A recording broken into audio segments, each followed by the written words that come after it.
Good morning and welcome to today's New York City Council hearing for the Subcommittee on Zoning and Franchises. At this time, we ask that you silence all electronic devices, and at no time is anyone to approach the dais. If you would like to sign up for in-person testimony or have any other questions throughout the hearing, please see one of the Sergeant-at-Arms. Chair, we're ready to begin. Good morning, everyone, and welcome to a meeting of the Subcommittee on Zoning and Franchises. I'm Councilmember Kevin Riley, Chair of this subcommittee. I am joined today remotely by Councilmember Moyer, Councilmember Abreu, Hanks, Shulman, Zwang, and also Botcher. Today's meeting will include votes on items previously heard by the subcommittee, including the Brooklyn Yards proposal in Councilmember Zwang's district and Councilmember Yeager's district, and the 962 Franklin Avenue proposal in Councilmember Hudson's district, also in Brooklyn. Before we take those votes, we will also hold a public hearing on a proposed sidewalk cafe application in Councilmember Holden's district in Queens. And lastly, also on today's agenda, is a public hearing concerning the application for the reconstruction of the Port Authority bus terminal in Councilmember Botcher's district in Manhattan. And now we'll review our hearing procedures. This meeting is being held in a hybrid format. Members of the public who wish to testify may testify in person or through Zoom. Those wishing to testify remotely may register by visiting the New York City Council's website at www.council.nyc.gov/landuse to sign up. If you are here in person, please see one of the Sergeant-at-Arms to prepare and submit a speaker's card. Members of the public may also view a live stream broadcast of this meeting at the Council's website.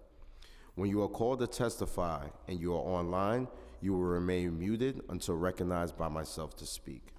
Please take a moment to check your device and confirm that your mic is on before you begin speaking. We will limit public testimony to 2 minutes per witness.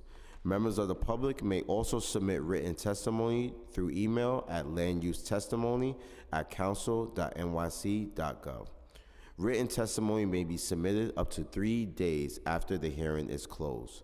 Please indicate the LU number and or the project name in the subject line of your email.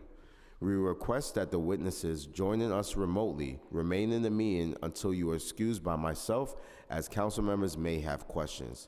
Lastly, for everyone attending today's meeting, this meeting is a government proceeding and decorum must be observed at all times. Members of the public are asked not to speak during this meeting unless you are testifying. The witness table is reserved for people who are called to testify, and no video recording or photography is allowed from the witness table. Further, members of the public may not present audio or video recording as testimony, but may submit transcripts of such recordings to the Sergeant-at-Arms for inclusion in the hearing record. We've also been joined by Councilmember David Carr. I now will open the public hearing on LU 188 relating to the La Katrina Sidewalk Cafe application in Councilmember Holden's district. This application seeks to operate a sidewalk cafe with approximately 6 tables and 12 seats at an existing establishment in Maspeth, Queens. Councilmember Holden has confirmed that he is in support of this application, and I have a statement here from the council member which I've been asked to read into the record. Good morning, Chair Riley and members of the Subcommittee on Zoning and Franchises. I submit this statement regarding the land use call-up application for La Katrina LU 188, located within my district at 52-75 65th Place in Maspeth, Queens. This establishment has previously been the source of quality of life issues for nearby residents, particularly due to loud music, often playing as late as 2 a.m., which has disrupted the peace and caused considerable frustration in the community. However, I have spoken with the new owners who have committed to several measures to reduce these disturbances. Their proactive approach and willingness to work with the community signals a positive step forward in addressing these concerns.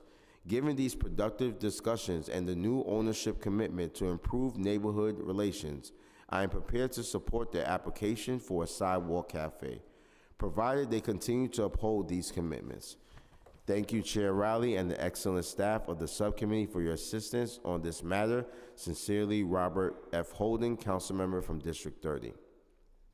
For anyone wishing to testify on this item remotely, if you have not already done so, you must register online. You may do that now by visiting the council's website at council.nyc.gov/landuse.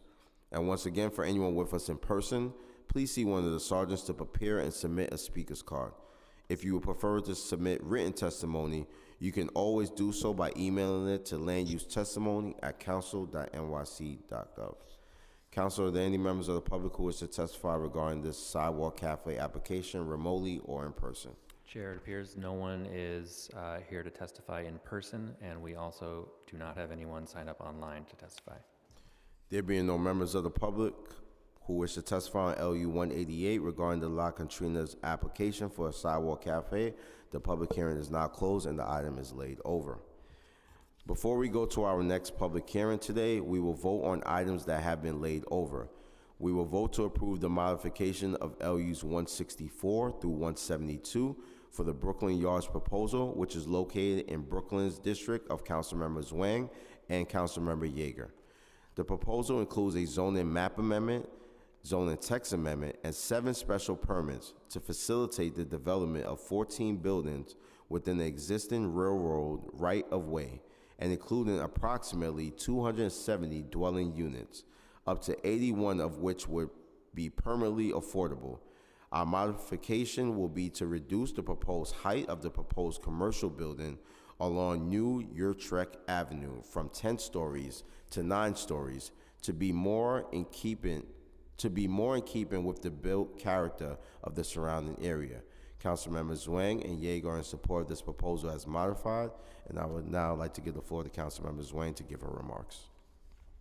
Thank you, Chair Riley, for giving me the opportunity to speak about the Brooklyn Yard project. This project which will have a significant impact on my constituents. As with a large-scale development project, the city must balance the desires of the developer with the needs of the community.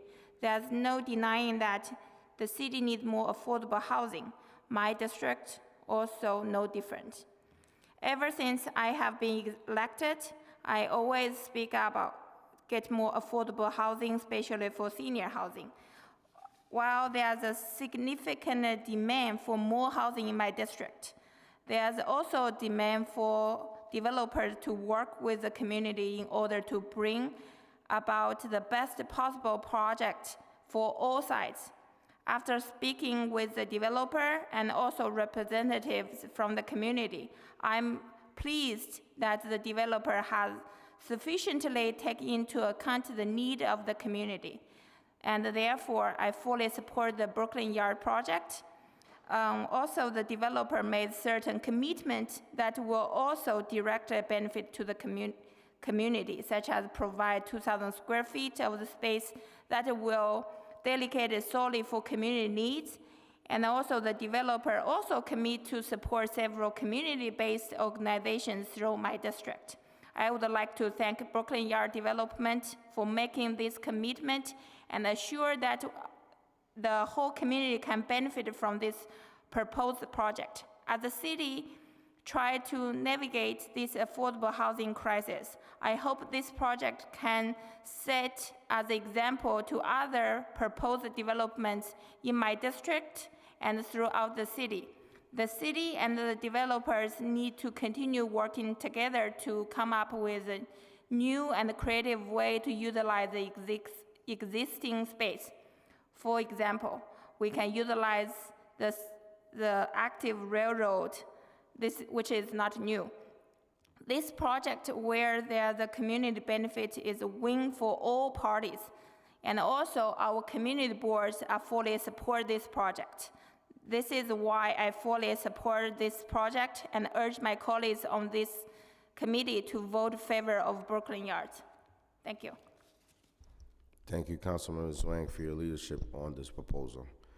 We will also vote to approve with modifications LUs 161, 162, and 163 relating to the Franklin Avenue proposal, also in Brooklyn and Councilmember Hudson's district. The proposal includes a zoning map amendment, zoning text amendment, and zoning special permit to facilitate the development of a 355 dwelling unit, of which approximately 105 apartments are anticipated to be permanently affordable. This application has gone through multiple iterations, and I am pleased to say that the rezoning we are approving today will achieve the community's two key objectives to create affordable housing while minimizing the shadows of the nearby Brooklyn Botanical Gardens. To achieve this balance, we are modifying the proposal in two ways. First, we are decreasing the slope of the limiting plane from 15 to 10 degrees, while adjusting the starting height of the plane from 85 to 90 feet. Decreasing this slope with an important aim for the Botanical Gardens, and we have found a way to achieve it. Second, we are including the workforce option as part of the required affordable housing for this project. Including the workforce option will make the project financially feasible, given how much the project size was reduced from the applicant's original proposal to address the community and gardens concerns. It will also provide the increased mix of affordable units accessible to teachers, nurses, firemen, and etc., the people and families who keep this city going. Councilmember Hudson is in support of this proposal as modified. And we will also vote to approve LU's 188 relating to the Sidewalk Cafe application by La Centrina in Councilmember Holden's district in Queens, which was the subject of a hearing held earlier, just today. La Centrina seeks to continue operating outside seating, and as we heard in the statement, Councilmember Holden supports this proposal. Council, are there any council members with questions or remarks at this time? No, Chair. Okay. I will now call for a vote to approve with modifications LUs 161 and 162 and 163 relating to the 962 Franklin Avenue proposal. To approve with modifications LUs 164 through 172 relating to the Brooklyn Yards proposal. And to approve LUs 188 relating to the La Katrina application for a sidewalk cafe. Council, can you please call the roll? Chair Riley. Aye on all. Councilmember Moya. I vote aye. Councilmember Abreu. Aye. Councilmember Hanks. Aye. Councilmember Schulman. Aye on all. Councilmember Carr. Aye on all. Chair, the vote is, the items are adopted by a vote of 6 in the affirmative, 0 in the negative, and no abstentions, and will be referred to the full Land Use Committee. Thank you, Council. I will now open the public hearing on LUs 185, 186, and 187 relating to the Port Authority application for a zoning text amendment, a special permit, and a demapping action regarding its bus terminal replacement project in Manhattan located in Councilmember Bottcher's district. The Port Authority's existing bus terminal, built in 1950, is outdated and increasingly ill-equipped to provide the services that visitors, commuters, and New Yorkers deserve. I look forward to hearing how the Port Authority plans on redesigning the bus station. For anyone wishing to testify on these items remotely, if you have not already done so, you must register online, and you may do that now by visiting the council's website at council.nyc.gov/landuse. And once again, for anyone with us in person, please see one of the sergeants to prepare and submit a speaker's card.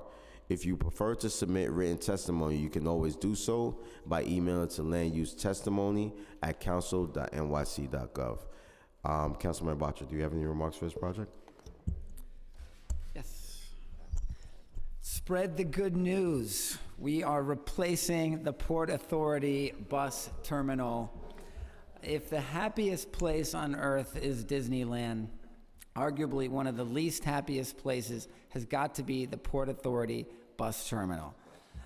It's one of the busiest bus terminals in the world, serving more than 7,200 buses and about 200,000 people each day. It's an incredible feat that is pulled off by thousands of hardworking workers of the Port Authority of New York and New Jersey. But let's face it, every New Yorkers know that the current bus terminal is gritty, dingy, maze-like, far from what we deserve in a portal, a gateway to the greatest city in the world. Today, we stand on the brink of a historic transformation. The new bus terminal represents not just an upgrade in infrastructure, but a bold vision to turn a long-standing urban blight into a shining example of modern design and functionality. New Yorkers are going to get a terminal that is bright, clean, modern, a place with soaring ceilings that inspire rather than confine. The new design will also enhance the traveler experience, but it'll also include vibrant dining and retail options. This new facility will help improve the quality of life for the neighborhoods of Hell's Kitchen and the Garment District, bringing new green space, trees, and street-level retail. It'll create jobs and boost local small businesses. This project is a culmination of years of hard work and planning, and I want to thank the team at the Port Authority of New York and New Jersey for your work on this. I also want to thank you for collaborating closely with the community. When this process got underway several years ago, there was a strong possibility that eminent domain would be used to gobble up parts of Hell's Kitchen. And under the leadership of our Congressman Jerry Nadler and my colleagues and the community board and hundreds of other community members, we were able to avoid that entirely. The Port Authority has met with Community Board 4 dozens and dozens of times to collaborate on every aspect of this terminal, right down to the design, to the program mix, to the massing and other details. But there are still some points on which we need to reach agreement, such as the need to provide for affordable housing on Port Authority-owned property and a solid plan to mitigate the effects of this construction on the surrounding community. I'm looking forward to discussions with the Port Authority over the next couple of weeks regarding these issues. I want to thank all my colleagues in government, Congressman Jerry Nadler, State Senator Brad Hoylman Siegel, Assemblymember Tony Simone, Borough President Mark Levine, everyone at Community Board 4. Let us embrace this opportunity to create a terminal that reflects the vibrancy and the greatness of New York City. Together, we can turn this dream into a reality and make the new Port Authority bus terminal a true landmark of modern infrastructure. Thank you, Councilmember Boucher. I will now call the applicant panel for this proposal, which consists of Glenn Guzzi, Adam Tobin, Hirsch Parquet, and Christian Jones. Excuse me if I mispronounce your name. Council, can we please administer the affirmation, please? Panelists, would you please raise your right hands and state your name for the record. State your name and answer the following question. Do you swear or affirm that the testimony you're about to give will be the truth, the whole truth, and nothing but the truth, and that you will answer all council member questions truthfully? Hi, Glenn Guzzi, yes. Adam Taubman, yes. Hirsch Parek, yes. Kirsten Jones, yes. Thank you. Thank you. For the viewing public, if you need an accessible version of this presentation, please send an email request to landusetestimony@council.nyc.gov. And now the applicant team may begin. I just ask the applicants to please reinstate your name and your organization for the record before you begin. And also, can you please just move the mic up to your mouth when you're speaking as well? Thank you. You may begin. Good morning. Thank you, Chair Riley. Thank you, Councilmember Boucher, and to the members of the committee, and of course to the committee staff who have been tremendous partners to work with on this process.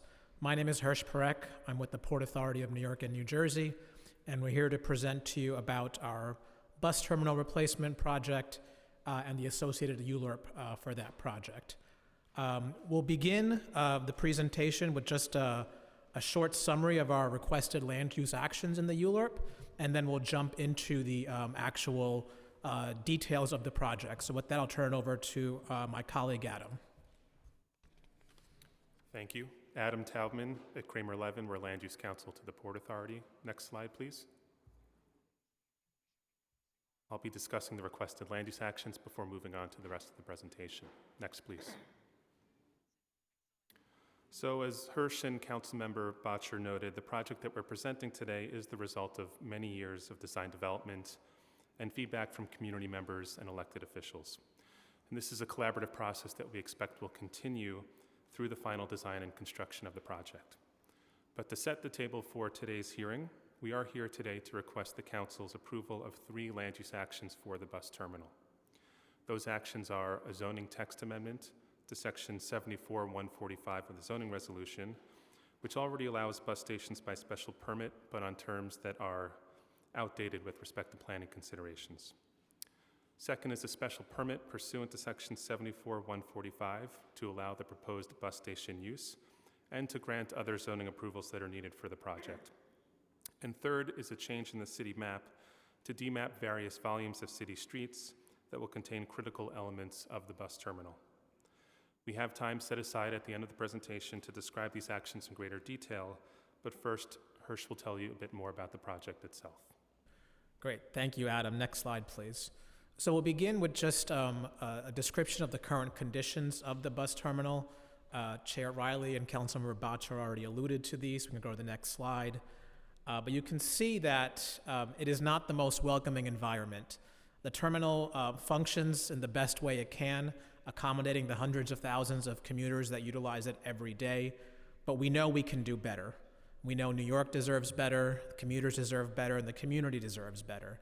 Can go to the next slide, please. So in terms of what exists today, you have the existing bus terminal, which is highlighted in yellow, and you have the existing ramp structure highlighted in red. The way the system currently operates is approximately 850 buses per hour, which is actually currently about 600 buses per hour in the post-COVID environment. They come in the morning, they drop off customers, and then they come back in the afternoon and they pick up commuters to head home for the day. The ramps are relatively short. They're single lanes that don't allow bypass capability. So if there is a breakdown or other issue, it causes havoc across the system. If an unauthorized vehicle enters the ramp network, it's not simple to get it out of the ramp network.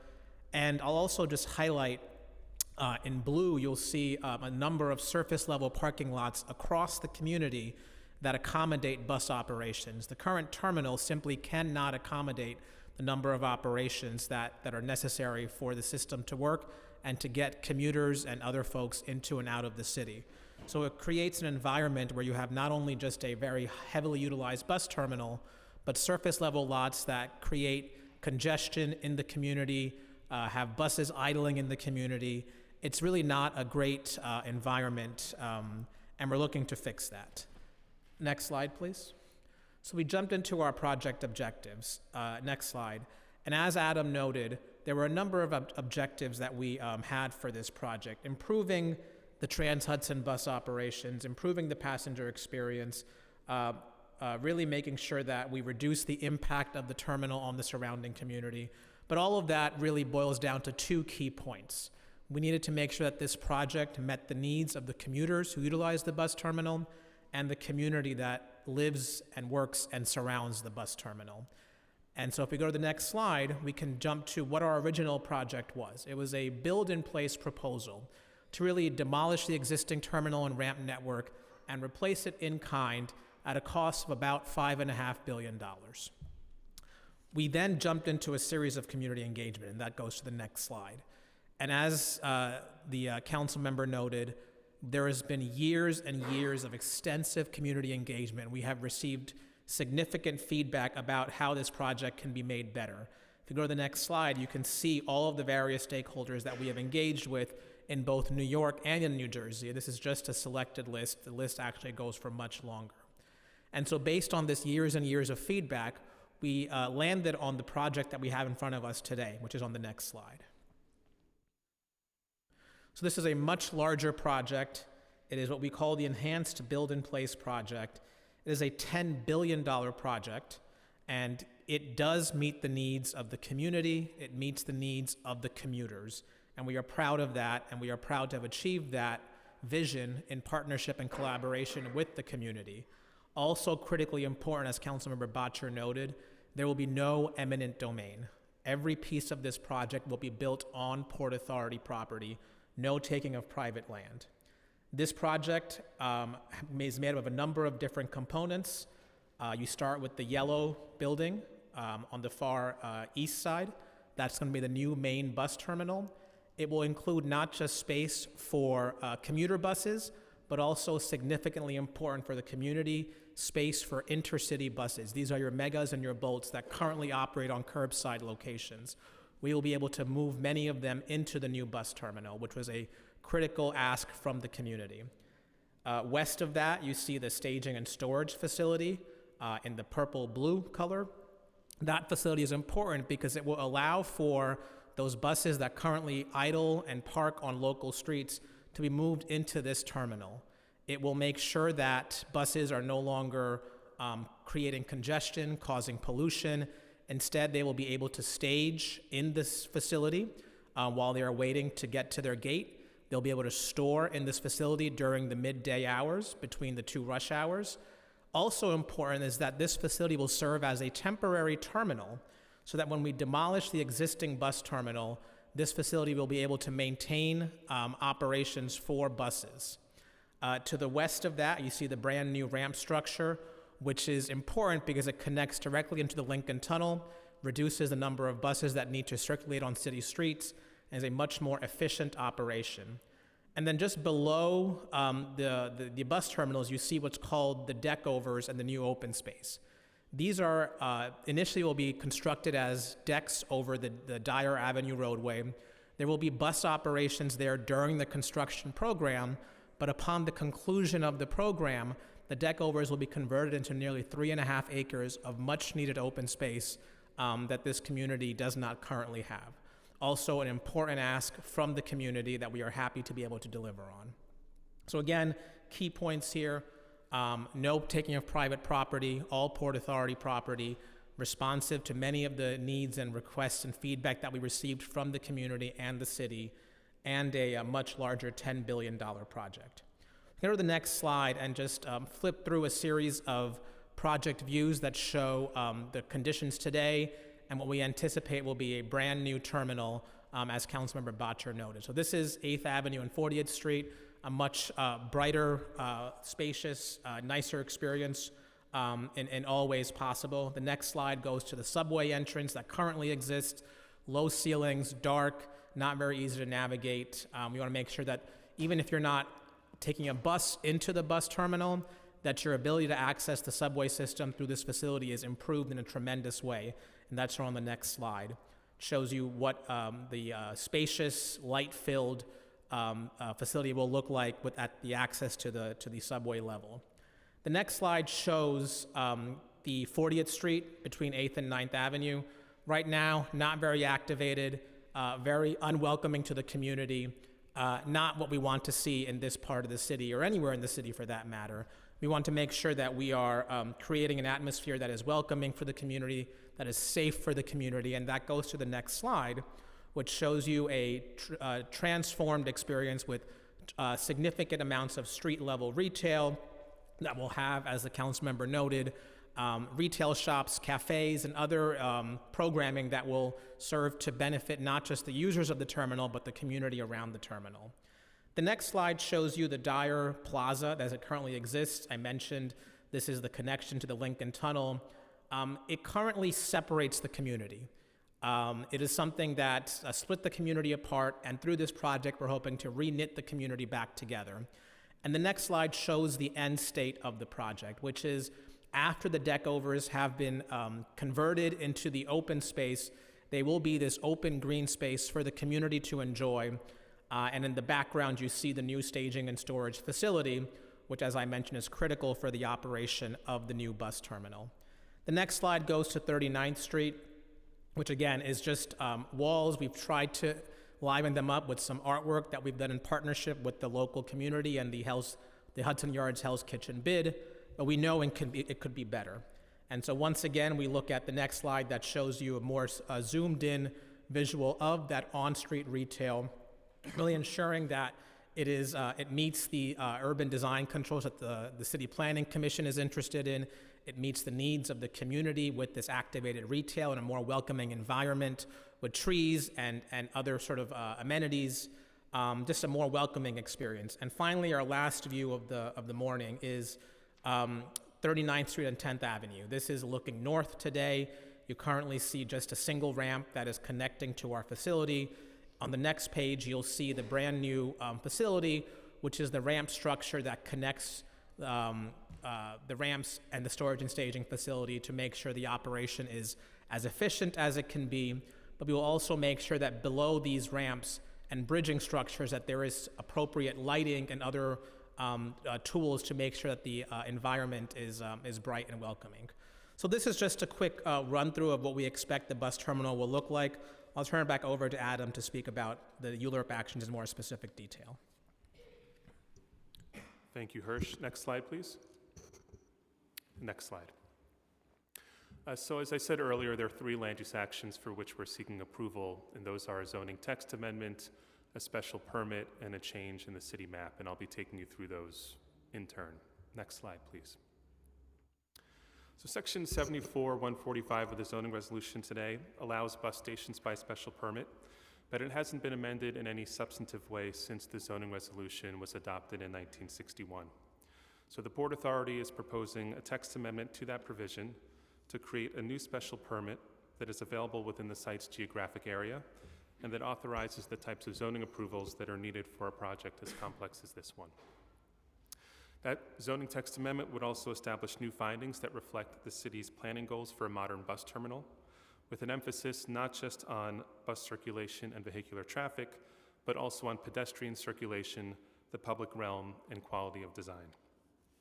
The proposed special permit pursuant to that amended section would then do 3 things.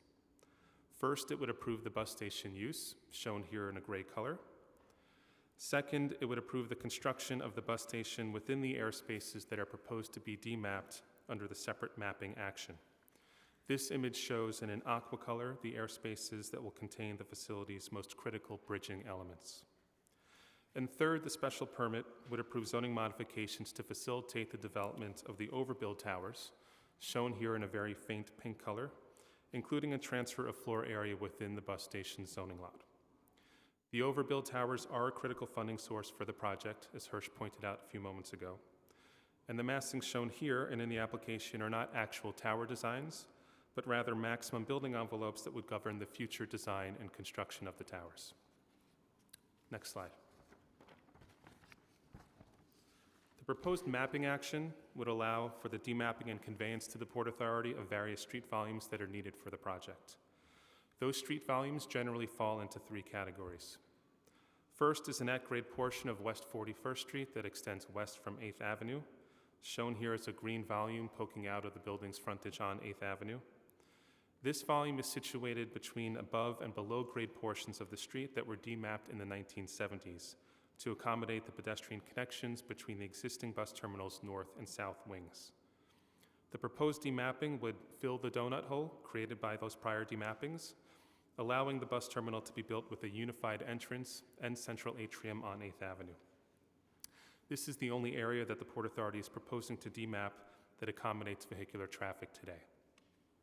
The second category are 3 overstreet volumes, which I pointed out a moment ago, spanning 9th Avenue, West 40th Street, and 10th Avenue, shown here again in that light aqua color.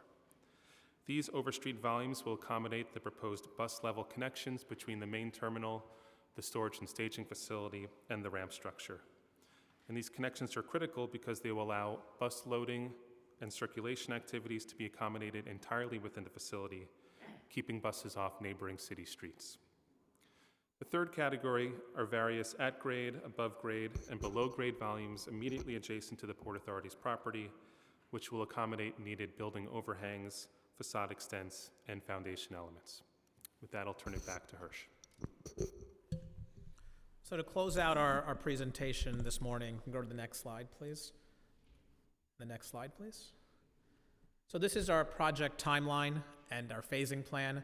We are at the end of 2024 now. We are closing out on the federal environmental review process with the final EIS received on October 4th, and we are anticipating the record of decision that will complete the EIS NEPA process in the next very short period of time. We are also in the, as you know, the end of the ULURP process, and with that, we expect to be able to commence construction on this project at the very early part of 2025. The first phase of the project will involve the temporary terminal and the ramps and the deck overs. We've already begun preliminary procurement activity for the phase 1 of the project. That will be approximately a 4-year schedule.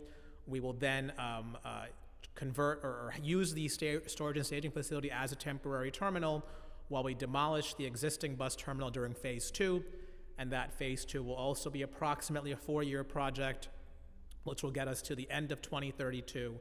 And upon the conclusion of the phase 2, when the temporary terminal is converted back to the staging and storage facility, we will then convert the deck overs into the green space, and the new terminal will become active as well. What's important to note here is this timeline and the criticality of it.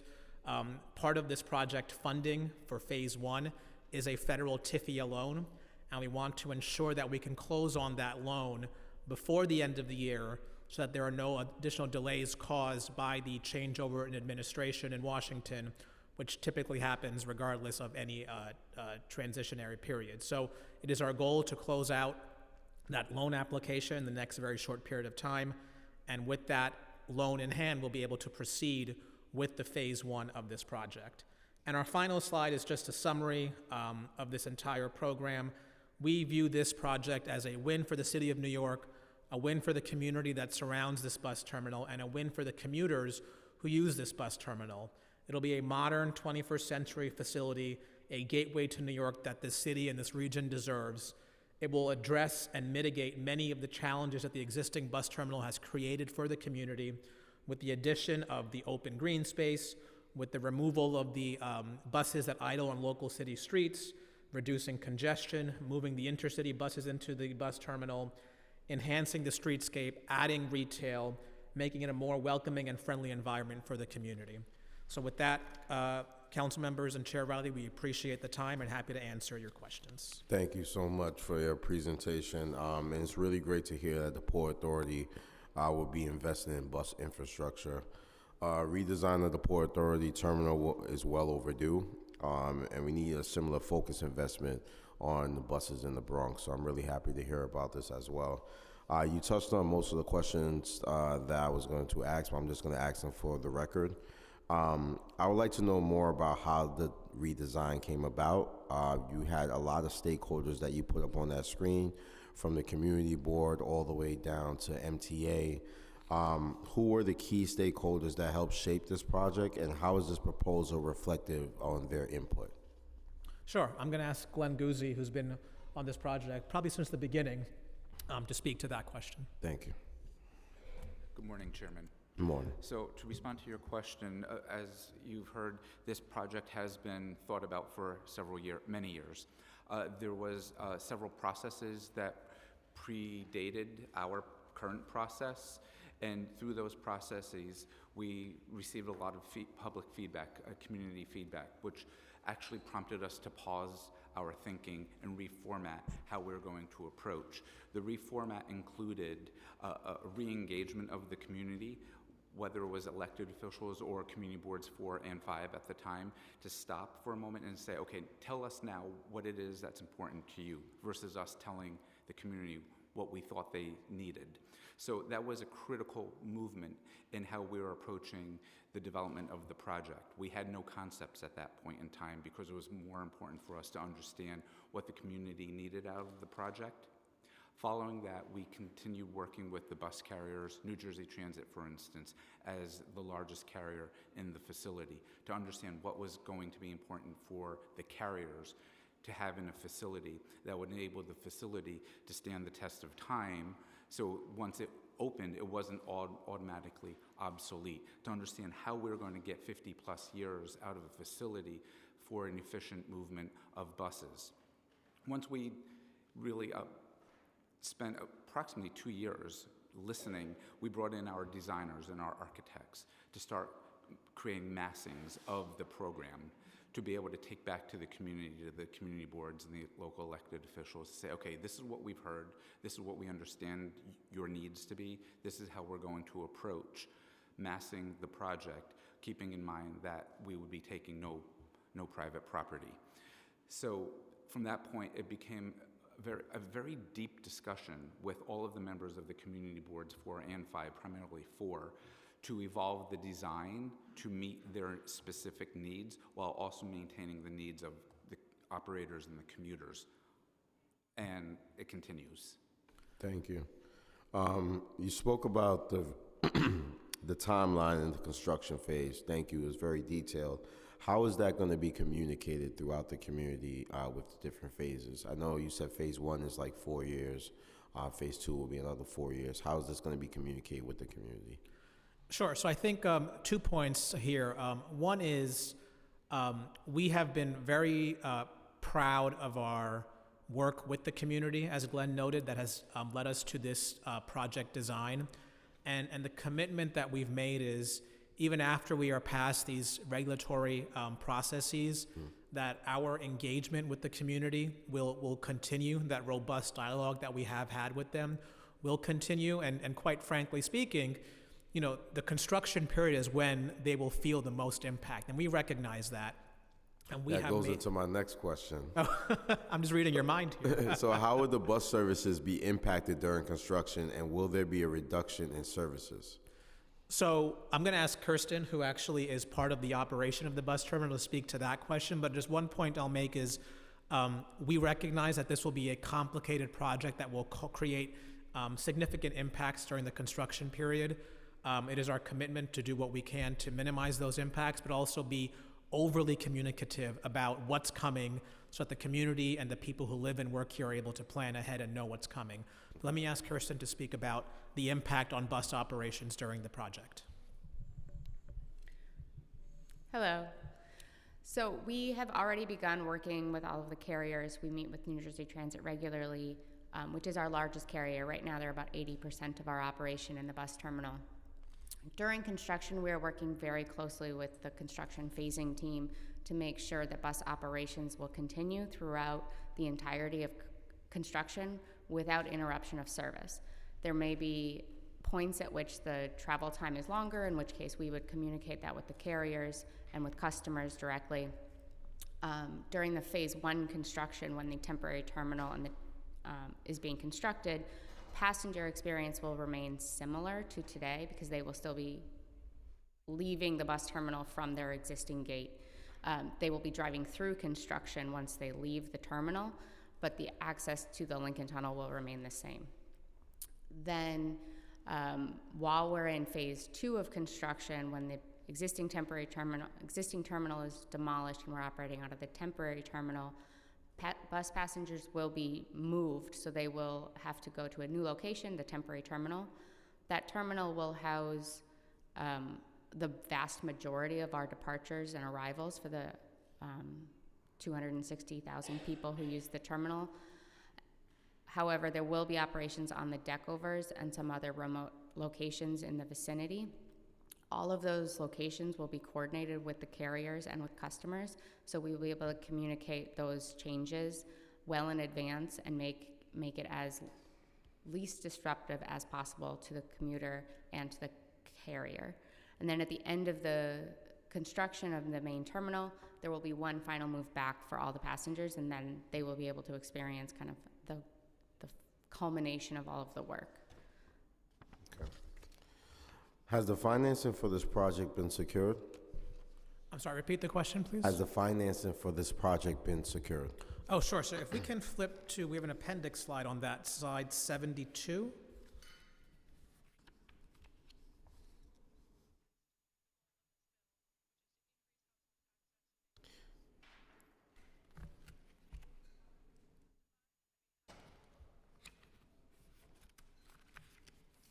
Are we? Oh, I'm gonna say, do we want to put the slide 72 on the? 72? Yes. Oh, there it is. Perfect. There we go. So as I noted, it's a $10 billion construction cost for the full full program, both phases combined. The phase one, as I mentioned, which is the building of the temporary terminal, the ramps, and the deck overs. In our current Port Authority capital plan, we have $3 billion allocated towards this project. I also mentioned the $1 billion in the federal TIFIA loan that we are seeking from the US DOT. And I noted, the time sensitivity of that and trying to lock that down before the end of the year to avoid any further delays due to a transition in administration.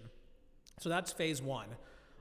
Phase two of the project is approximately a $6 billion cost, and that will be demolishing the existing terminal and rebuilding the new terminal on the same footprint. For that, we expect to allocate another approximately $3 billion from our next Port Authority capital plan, and combined, this will represent the largest commitment of Port Authority capital dollars on a single project between the two phases. In addition to that, we reached an agreement with the City of New York earlier this year, whereby the pilot payments from the two commercial towers that would be built atop the new main terminal, we would receive those payments from in order to help finance this project, and we also anticipate some revenue to come from the sale of those development rights. So the Port Authority itself will not be building the towers. We will seek private developers to come and build and operate those towers, and so that also creates additional sources of funding. And then finally, we will be looking for additional grants or loans from the federal government for the phase two. So we are working towards completing the funding plan. Okay. The federal loan is critical for the phase one of this project. Okay. Hypothetically speaking, if that doesn't take place by the end of this year, what happens? I think we like to be optimistic and expect that we've had very good discussions with the Department of Transportation and the Build America Bureau. As I noted, we are anticipating the record of decision for the environmental review process in the very short period of time. Okay. And if all of these dates hold, including the conclusion of this ULURP process, we are optimistic that we should be able to close on the loan, in a timely manner. If the loan does not pan out in the way that is needed for this project, we will have to, take a look at the funding plan, take a look at the project, and likely make some very hard decisions about it. Okay. And you spoke about the towers, and you've came to a decision with the city already. Just two more questions, then I'm gonna pass it over to Councilmember Bottcher.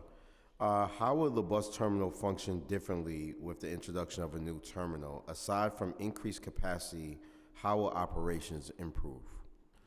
So I'm going to ask Kirsten to also jump in here, but a couple of key points that I'll mention. One is sustainability. The new bus terminal will be equipped with electric charging infrastructure so that as buses transition to electric buses, they'll be able to charge in that storage and staging facility while they're holding over. We do anticipate that New Jersey Transit, which is the largest carrier that uses the bus terminal, will be transitioning their buses pursuant to a New Jersey state law that passed very recently. And we expect other bus carriers will likely follow suit as well, because that is sort of something that is critical in this day and age. It will also be a much more efficient operation in many ways. And we can probably, if we can flip to slide 12, I'll ask Kirsten to sort of speak to some of those benefits in more detail. Sure, so I'll start talking through the buses, and then I'll switch to community and passengers. So for buses themselves, the development of the new ramping system will be a huge improvement over today. So our existing ramp system is generally single lane. So if there's an incident on the ramp, in order to get an emergency response vehicle in there, we have to clear out all of the vehicles behind it, or we have to stop traffic going the other way to send in a contraflow response. In the future ramping system, we will have bypass capability, and so we will be able to not only get buses around an incident if needed, we will also be able to get an emergency response vehicle to that scene, a tow truck or maintenance equipment to that disabled bus, for example, to keep things moving. The benefit of that is that because the ramps are so connected to the Lincoln Tunnel, by keeping the ramps moving, we can keep the Lincoln Tunnel moving. So the traffic does not stop for other other vehicles trying to come into the city or vehicles trying to leave the city. So you're reducing the gridlock and the idling vehicles that would otherwise be experienced. The other benefit of the ramping system is that because it directly connects to the staging storage facility, we will have an ability to queue buses in a way that we currently do not have. So our ramps today, while they look very daunting and large when you're standing in the area, they don't allow for that many buses to actually queue. We can queue about 25 buses. But 25 buses in a bus terminal that serves 800 buses an hour is not very many. And so this larger ramping system will allow buses to queue both on the ramping system and in the staging and storage facility if there is an incident on the Lincoln Tunnel or on the surrounding street grid, so that buses do not have to back up into the city street. The benefit to the community, obviously, would be the improvement in the traffic flow in the area. We will also be eliminating bus entrances and exits that currently exist in the main terminal on the street level. So those exits and entrances will be going away, so buses will no longer need to drive on 40th Street or 9th Avenue at all. And we will be able to make improvements to the pedestrian experience in that area, widening sidewalks and creating a more hospitable environment. For the bus passengers, the building itself would become much more intuitive. We will have wayfinding that's a lot clearer. Right now, the building was built in over time and kind of Frankensteined together, for lack of a better word. And in doing so, the wayfinding is not intuitive. It's not inherently clear where you need to go in order to get into the subway or in order to get to certain gates. And so this design will make it much more user-friendly for passengers, for regular commuters, and also for people that are visiting the city for the first time.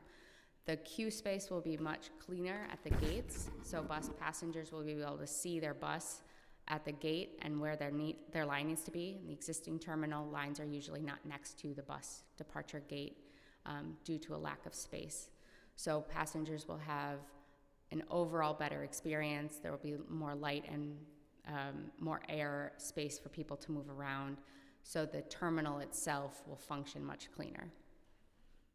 And Chair Riley, I'll just note, if we can flip to slide 62 briefly, part of the actions in the ULURP application allow for the full facility to operate as one structure, so that the buses can flow easily from the main terminal into the staging and storage facility, into the ramp structure, all without having to touch city streets.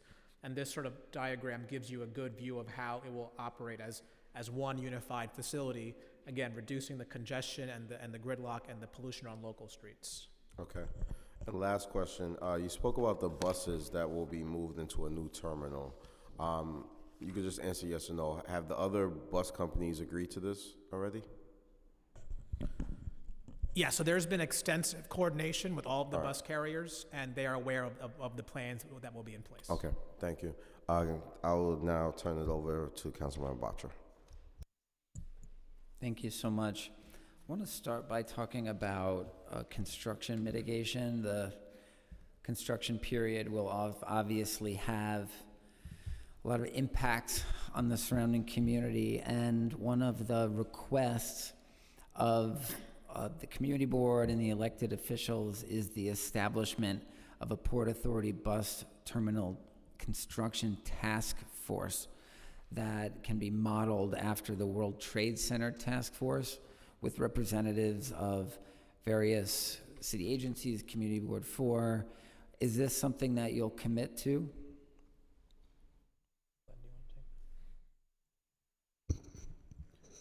Council member, the quick answer is yes.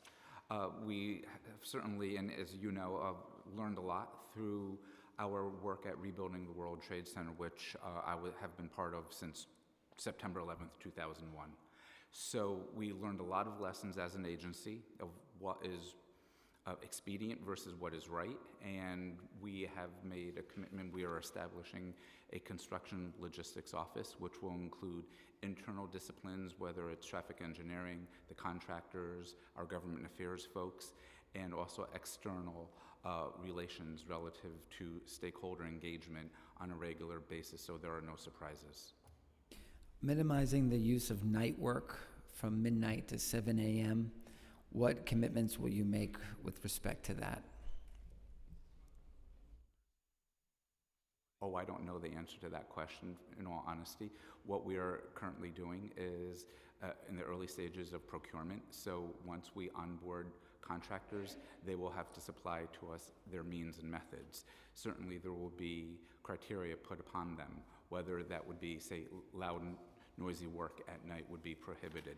We would be always looking to minimize any disruptions to the local community, understanding, for instance, on 40th Street across from the bus terminal, there are hotels. They are in the business of selling rooms for sleep. So we need to be very cognizant of the type of operation and what location it's taking place to be able to best minimize any of the disruptions. Part of the construction logistics office and working with local stakeholders, whether it's the community board, elected officials, offices, or local businesses, is to understand their needs before we engage in work to be able to come up with a plan that reduces any impacts.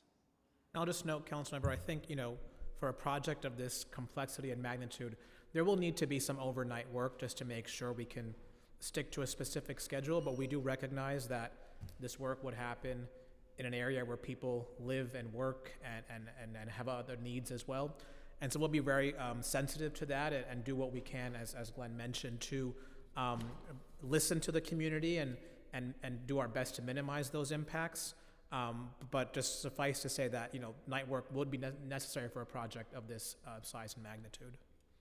What will the Port Authority be doing with respect to a public safety and social service plan to manage the project's multi-year duration and the installation of sidewalk sheds and construction fencing to ensure that these enclosures are securely maintained and that all sidewalk sheds are safe, well lighted, monitored, and used solely for pedestrian passage?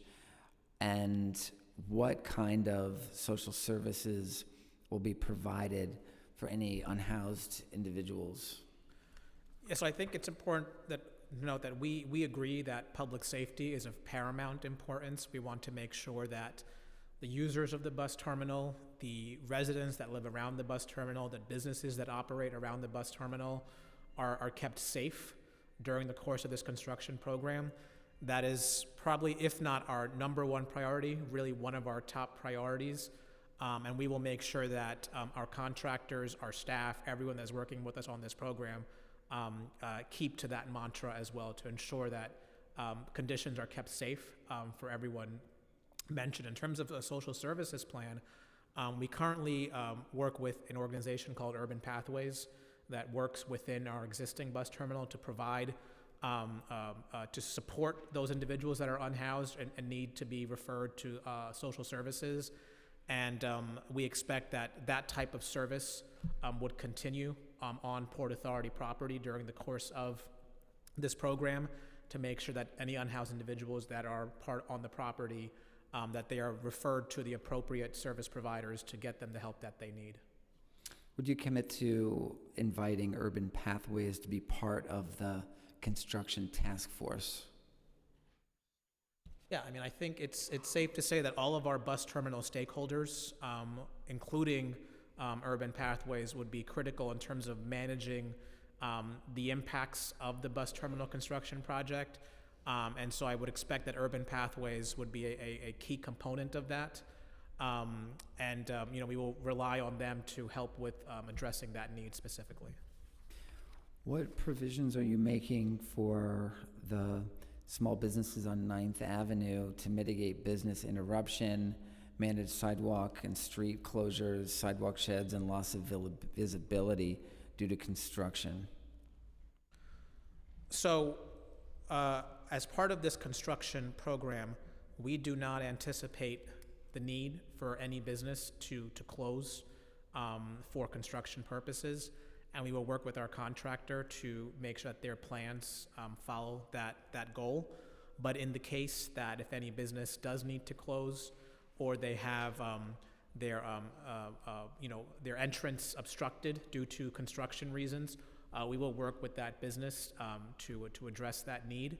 But we've also looked at plans to, for example, increase signage so that when a business might be underneath some construction scaffolding or other construction infrastructure, that customers still know the business is still open and operational and that they can still access the business in a safe manner. So we will work with the business community on that. In fact, we've already started working with the Manhattan Chamber of Commerce to go out and do a survey of all of the businesses in the vicinity to really understand their needs, what their loading schedule, their delivery schedule is like, their hours of operation, and to make sure that they have a point of contact within our organization to address any questions they may have. So that work will continue, but it's already started.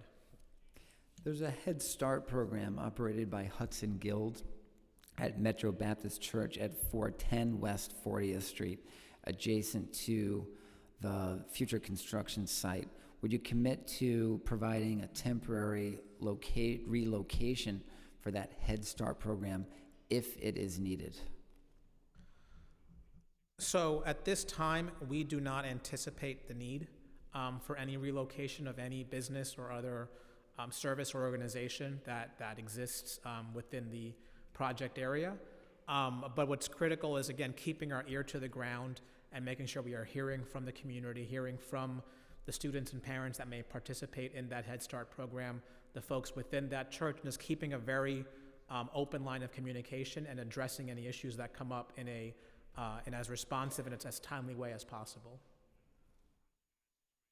Thank you for, as part of this project, decking over roadways and creating new green space for the community. Who will pay for the maintenance of this green space after it's completed?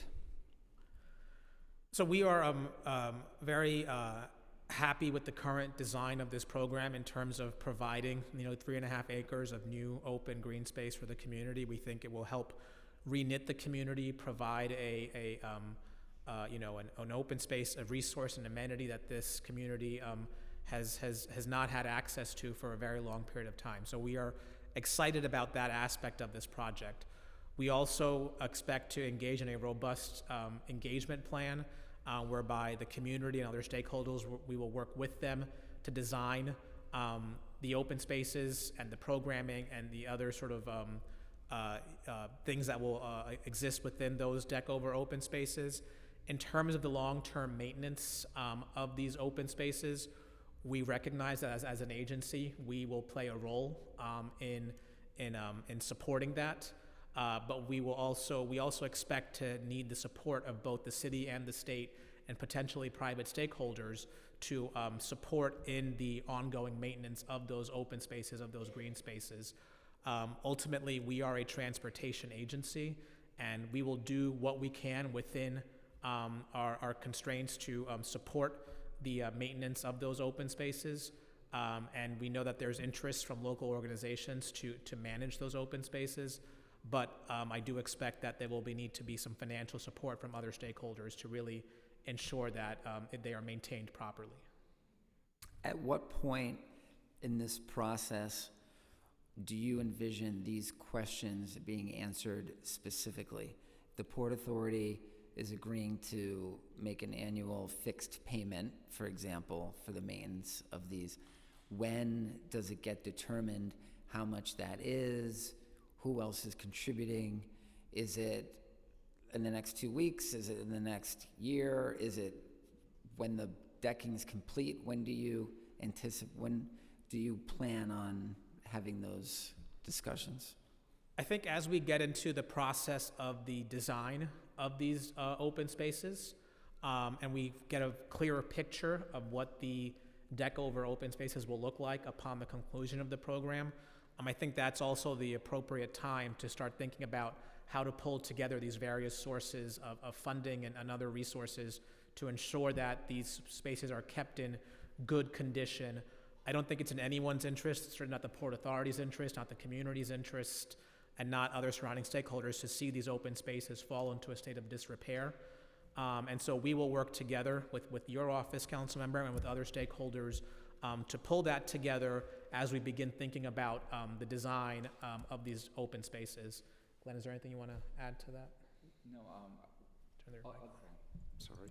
Other than that, as part of the planning for what the deck overs, the conversions would look like, it is important, of course, to take into account who would be the kind of daily operator and what is it that they would advise us in terms of operational, like the O&M that would be necessary. So we certainly, while I want to echo what Hirsch said, there will be a very collaborative process. It will be important to understand who would be the daily operator so that their input helps guide us, in terms of what the design looks like and what that O&M would be like. So right now, that is a little early to determine.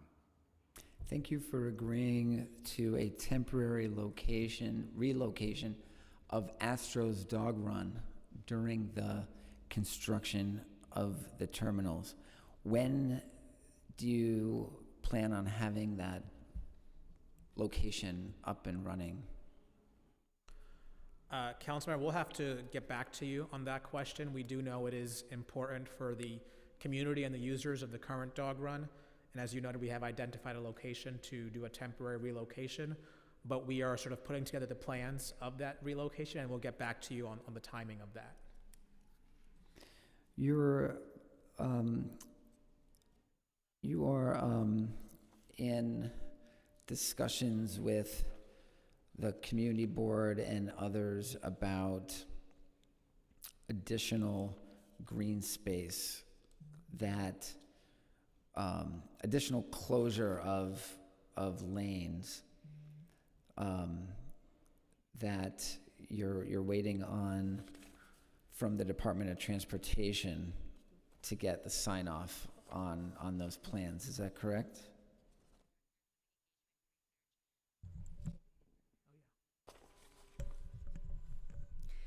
So there is a roadway, we call it Ramp G, that connects 35th to 36th Street, and Dyer Avenue South that connects 34th to 35th Street. We are currently working with Community Board 4 and DOT to pilot a temporary closure during the PM rush of the northbound lanes. Once that pilot goes into effect and DOT is able to monitor, their concern is traffic increasing on 10th and 11th Avenue with the closure of those roadways. Then we can move forward with a 24-hour pilot of that roadway. That roadway cannot be closed and greened until the traffic studies have been completed in that entire area. And then, and the pilot cannot occur, the 24-hour pilot cannot occur until after the Holland Tunnel Sandy work is completed, which is currently scheduled for second quarter of 2025, because the traffic that is currently rerouted from the Holland Tunnel closures are coming to the Lincoln Tunnel through that access point. So we are in talks with looking at closing those roadways, but then the roadways would only be closed for certain hours of the day, which would not allow for greening. If we can proceed with a 24-hour pilot and the traffic patterns look okay from there, then we can look into greening. Hirsch, did you want to talk to greening? Yeah, and I think if there is a scenario in which those roads, access roads, can be permanently closed and allowed or made usable for pedestrian use or other sort of open space use, we would like to work with community stakeholders to develop a plan for that, identify a funding source to both do the actual greening, but also do the ongoing maintenance of it. It is sort of outside of the Port Authority's budgetary constraints in order to oversee and manage that effort.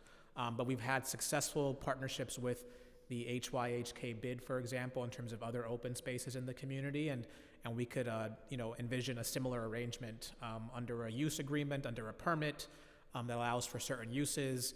It's maintained by that external partner, and we can work in that way. But again, there are these steps that need to occur before we can get to that discussion. Port Authority in this,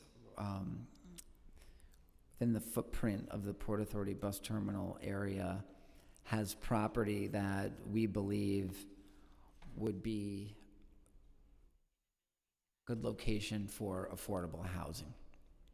On the west side of Manhattan, we have very few opportunities for new affordable housing with respect to buildable lots. And the Port Authority has 3 on your property that we believe should be utilized for affordable housing. One is on the northeast corner of Dyer Avenue and West 33rd Street. Another is on the northwest corner of Dyer Avenue and West 40th Street. And the third is on the northeast corner of 9th Avenue and West 41st Street. The Port Authority has made it clear that you believe that you need these spaces now. You can't build affordable housing on them now or RFP them for new affordable housing. What commitments can you make to making these available in the future for affordable housing when they're no longer needed? Sure. Thanks, Councilmember, for that question. I'll just start by saying, I think as a agency that operates within the city of New York, with thousands of employees that live within the city of New York, we recognize that affordable housing is a critical need in this city and around the region. The 3 lots you identified, as you noted, will be of importance for use during the course of this construction program. We also anticipate that they will have ongoing use for transportation purposes following the conclusion of this program, especially as many of the surface level lots that I described in my presentation will no longer be available for that transportation use. With that being said, if we determine that those, any one of those lots are not necessary for transportation use and to advance the mission of the Port Authority, we do have a process under which we would review those lots, make sure that they can be declared what we call surplus, and it would go through that review process. If that determination is made, we can make those lots available for a period of time for residential development under our governing statutes, under the laws that we operate under. But that is something that we can lay out. But as I mentioned, as a transportation agency, it is important that the land that we have is utilized to advance our mission as a transportation operator of facilities. But in the event that that is not necessary in those lots, we can go through this process about making them available for development of residential and affordable housing. I understand that the surface lots are critical for your mission. I, generally speaking, don't think that there should be surface parking lots in Manhattan. Anything that you need that space for could be incorporated into a future building, and you could arguably get even better facilities in the base of a future building. I look forward to discussing with you over the next few days how we can codify to the best extent possible the provision of affordable housing in these identified lots. Metro Baptist Church on 40th Street at 410 West 40th Street is a critical community asset that provides social and community service programs to approximately 13,000 persons annually, homeless meals and toiletries distribution, food pantry, clothes closet. They've got a rooftop vegetable farm and community-supported agriculture. It also houses office and meeting space for immigrant and LGBTQ youth groups, along with a pre-K Head Start program operated by the Hudson Guild. It is going to be affected by this project, both during the construction, but also after. Having, I believe, some of the lot line windows will be covered by this, and the rooftop will be shadowed by the new terminal. What will you commit to doing for Metro Baptist Church? We've requested elevator access for the church. Let's talk to me about what you're prepared to commit to today for Metro Baptist Church. So the request related to accessibility improvements within Metro Baptist Church is unfortunately not something that we can commit to for a number of reasons. It is outside the scope of our project. It is outside the budget of our project, which, as I described, is already very tight and does not even account for potential cost overruns, which are not all that uncommon on projects of this size and complexity. With that type of complex project, in terms of accessibility at a historic facility like Metro Baptist Church, it is not something that we are able to undertake. But what we do expect is that we will require our contractors to take all precautions to ensure that facilities, structures like Metro Baptist that are, especially as in close proximity as they are to our project site, that every effort is undertaken to avoid any impact to not just their physical structure, but also to the all the different users that receive services or other programming at that facility.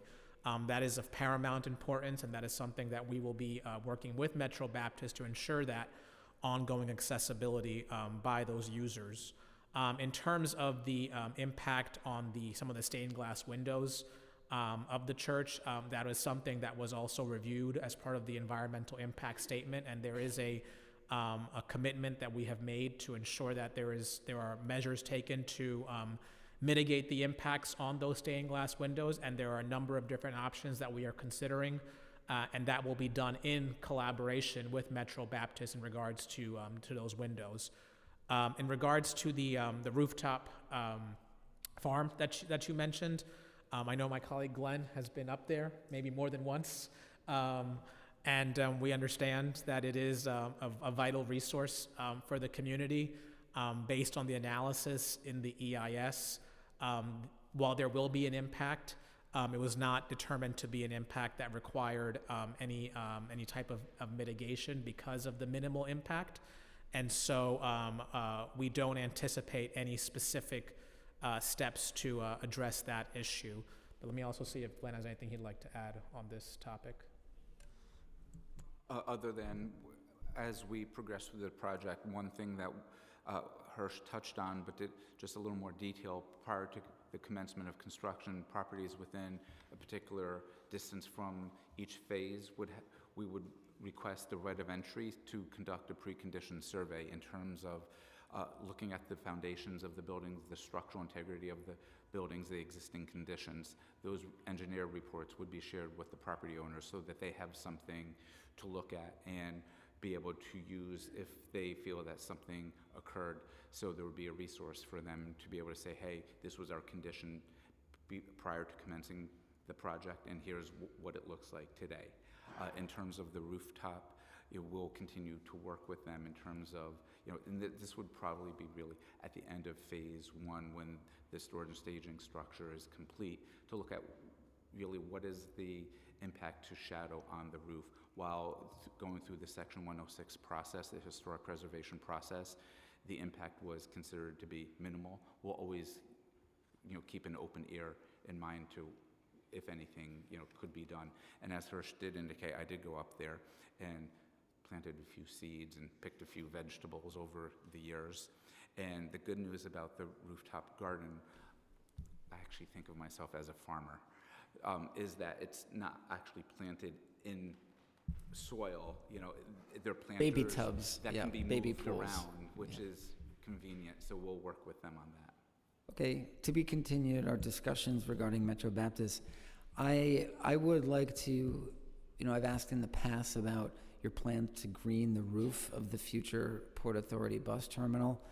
I would like you to spend more time fleshing out your plans for the roof. I know you've sort of left a lot of that up to the future, but if you look at the Javits Center, I think one of the things they're most proud of is their green roof, their agriculture on the roof, greenhouses.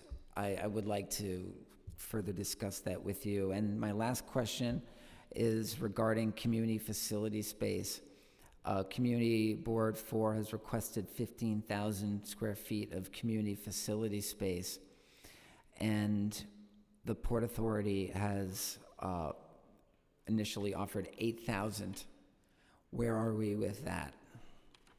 So, Councilmember, we are pleased that we were able to go from 8,000 to 10,000 square feet of community facility space that will be made available on the ground level with access from the exterior.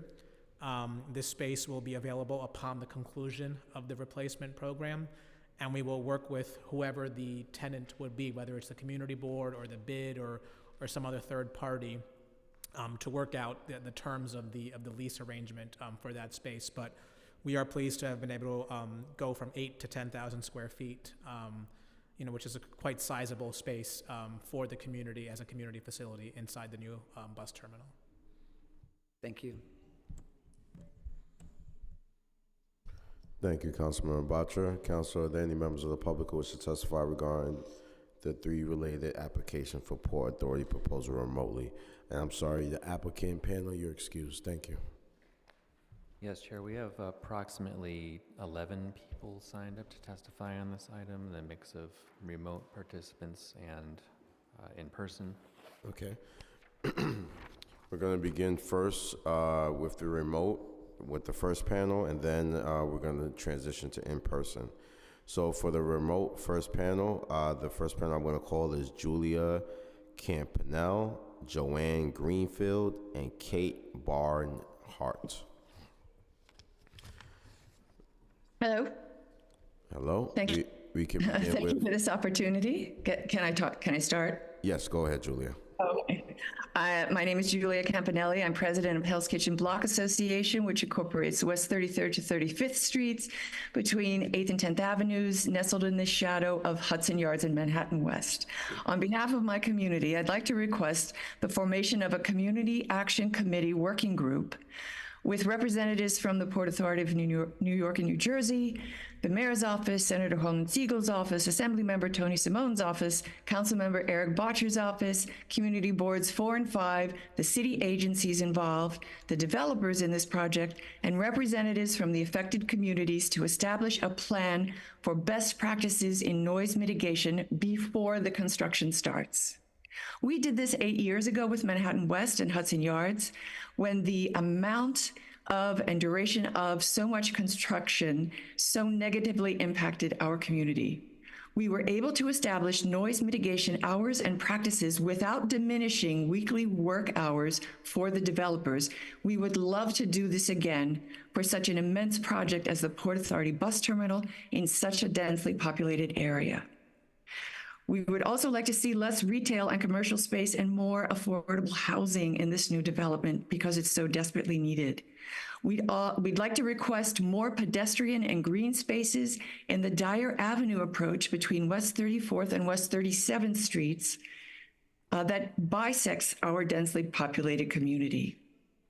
Currently, it is a blighted sea of concrete, and we'd like to suggest eliminating one of the merges, northbound merges, to create more pedestrian green space in that location instead of shutting down all of the northbound tunnel approaches. We were able to put in place, I personally came up with a plan to change the night work hours and the DOT and DOB issue their after hours work permits. That plan has been in place for 2 years, and it has been very effective and has benefited the health and well-being of our community. Thank you so much for your time. Thank you, Ms. Julia. Next, we're going to hear from Joanne Greenfield. Hi. I'm Joan Greenfield, and I am a building owner and resident at 402 West 40th Street, which is just in that little crook between the new terminal and the staging and storage area. So between 9th and Dyer Avenues. And I want to speak to two things. One, we've already heard there will be precondition survey going on to protect some of these older buildings, which are rickety little tenements built in the 1800s, and I think very vulnerable, especially to the subgrade work that is part of the plan for this immense public work. And you have said that work will begin at the start of 2025. That is mere months away. Nobody has contacted us about an inspection to get our baseline assessment. And I want to know how to get on that list or to assure me and other owners like me that we are included in that. That's extremely important because I think we are very vulnerable to the scale of this project. My second point is that when you talk about impact on the local businesses, you should not have a thought limited to just retail operations, food, restaurant, and so forth. Other businesses include residences, residential landlords, and people who are going to be sleeping and living in the middle of this construction site are undoubtedly going to have an impact on the income for the building owners. In our case, we have a small commercial office space. Your time's expired. What's that? Your time expired, but you can start wrapping up, Ms. Green. All right, I'll wrap up. Just to say, there is more to it than just retail spaces. And for starts, the Department of Finance assessment of the market value of my building is currently double what a broker will offer. So this is going to have a long-term impact on everyone in the neighborhood. And I don't think you should have a narrow vision of what that will be consisting of. That's it. Thank you. The last person on this panel we'll hear from is Kate Barnhart. Hello, I'm the Executive Director of New Alternatives for Homeless LGBT Youth. We are located in the Metro Baptist building, at the front of the building, behind the stained glass windows. We have a number of concerns. One is the air quality in the area, where we have clients living with HIV, with asthma, various other health concerns where inhaling particulate matter would be problematic. And so we really not only want to urge close monitoring of the air quality, but also assistance with maintaining the air quality inside the buildings. We're a very small program and we can't afford a lot of technology to filter out particulate matter. We're also pretty concerned about access. A lot of our young people walk here from the 42nd Street train stations, and they need to be able to get here safely. Because they're LGBT people, they're particularly vulnerable to various types of crime, hate crimes in particular. And so it's really important to us that it's well lit, accessible, especially for those who may be using walkers, canes, et cetera. And also that personnel working on the project, construction workers sometimes have tendencies to make comments towards LGBTQ people, and we would like some recourse in case that happens. I'm hoping it won't, but I'd like to be prepared. And the final thing is we are concerned about sound pollution. A lot of what we do is counseling, therapy, et cetera. And obviously we need to hear the clients, and we will need assistance reducing the impact of the sound inside the building. And the final thing is, this is more personal than about the program, but I walk through Port Authority. I walk through Port Authority every day on my commute, and I'm just concerned that the lower income people tend to use the buses as transportation. And if the new building and the retail included is anything like what's happened to the Moynihan Station, the availability of affordable food will be an issue, and I'd like to encourage you to make sure to include in the options in the new building some type of affordable food availability. Thank you. Thank you, Ms. Barnhart. You have questions? Just want to thank all the panelists. Julia, thank you for testifying. You have a lot of experience with overnight construction and mitigation, so we'll be needing your expertise. And Kate, with New Alternatives, I can't speak highly enough of New Alternatives, which is truly serving the most vulnerable young people in our city. And we want you at the table to ensure that they are not adversely affected. And I think there's so many opportunities for the young people with this future terminal, with employment and mentorship and internship and job opportunities. So really looking forward to working with you. And I also co-sign the need for affordable food and amenities at the new terminal. Thank you so much. With no questions for this panel is excused. We're going to transition to in-person, and then we're going to transition back to those online. So the first in-person panel I'm going to call consists of Ian Artrich, Joe Rituccia, Jesse Bowden, and Kathleen Treat. If I just called your name, if you could please just come up to the dais.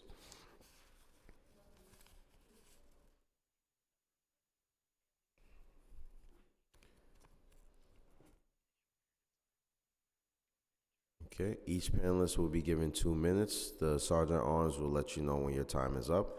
We will begin first with Ian, and the time is over there if you want to keep time. Good afternoon, Council. My name is Ian Creech. Hold on, Ian. Before you begin, you just have to push the button on the microphone. There you go. Sorry. Good afternoon, Council. My name is Ian Akrish, Associate to Regional Plan Association's President Tom Wright. I'm here to register RPA's strong support for the rehabilitation of the Port Authority Bus Terminal. This transformative project aligns with RPA's longstanding vision for a 21st century Midtown bus terminal that better serves commuters and communities while promoting transit-based economic growth. The transportation networks connecting New Jersey and New York are essential to both states' economies. However, these connections, which currently serve nearly 450,000 commuters from northern New Jersey, are facing significant challenges.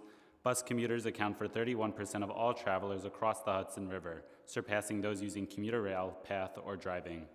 With continued population growth in New Jersey, this number is projected to rise from approximately 208,000 daily riders to an estimated 337,000 by 2040. At 70 years old, the bus terminal is undersized and outdated. In 2019 and 2021, RPA recommended various design alternatives focused on 2 primary goals: enhancing pedestrian connections and the overall environment, while also serving as a civic destination and urban hub.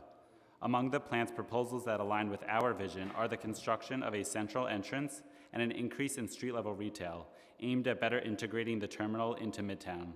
The removal of curbside intercity buses and idling vehicles, along with the closure of part of 41st Street between 8th and 9th Avenues, will reduce congestion and enhance the community experience. Additionally, improved wayfinding to mass transit connections will position the terminal as an urban hub, boosting ridership and connectivity. We commend the current approach, which incorporates both our insights and significant input from the community. This design will greatly improve access between the city and its suburbs while accommodating growth through 2050. RPA strongly supports the proposal in full and encourages the subcommittee and City Council to do the same. Thank you. Thank you. Next, we will hear from Joe. It's all right, I'll go ahead. If that's all right, I'll go next, and Joe will follow me if that's all right. Sure, Jesse Bodine. Oh, go ahead, Jesse. Thank you. Good morning, my name is Jesse Bodine. I'm the District Manager of Manhattan Community Board 4. I have been asked to read the following testimony by Jean-Daniel Nolan, the co-chair of Hell's Kitchen Land Use Committee for Community Board 4. Good morning. I'm sure you are all too young to remember the Federal Highway Act in the 1950s. The goal was to build roads to connect the emerging suburbs to downtown city centers. Highways cut through dense, often poor city neighborhoods. Communities lost churches, businesses, and homes. More than 1 million people nationwide were displaced. The completion of the Lincoln Tunnel access roads, and the Port Authority bus terminal and ramps destroyed much of Hell's Kitchen south of 41st Street. Tenements were demolished. Thousands lost their homes. Imagine demolishing affordable housing today to make roads for cars and buses. On April 18, 2016, the Port Authority came to the Metro Baptist Church on West 40th Street to propose building a new bus terminal at the cost of more demolition of Hell's Kitchen. The hundreds of community members gathered on West 40th Street that night spoke with one voice. This will not happen again. No eminent domain, no demolition of homes, no displacement of residents. To their credit, the Port Authority agreed. The community also said this could be an opportunity to knit the neighborhood back together, east to west, north to south. Again, to their credit, the Port Authority listened and agreed to work with the community board to make the development fit into the fabric of the neighborhood through contextual design, environmental responsibility, pedestrian safety, and community engagement. We support this project, but we must not lose sight of the immense scale and impact on the community. It will span 4 city blocks. It will disrupt the community for a decade or more. We cannot undo the harm inflicted on the community a mere 2 generations ago, but we can ensure that this time, by fulfilling the mitigation CB4 is calling for, the harm will be less and the community will be made better. So when the generations in the future look back, they can say this time they got it right. Thank you.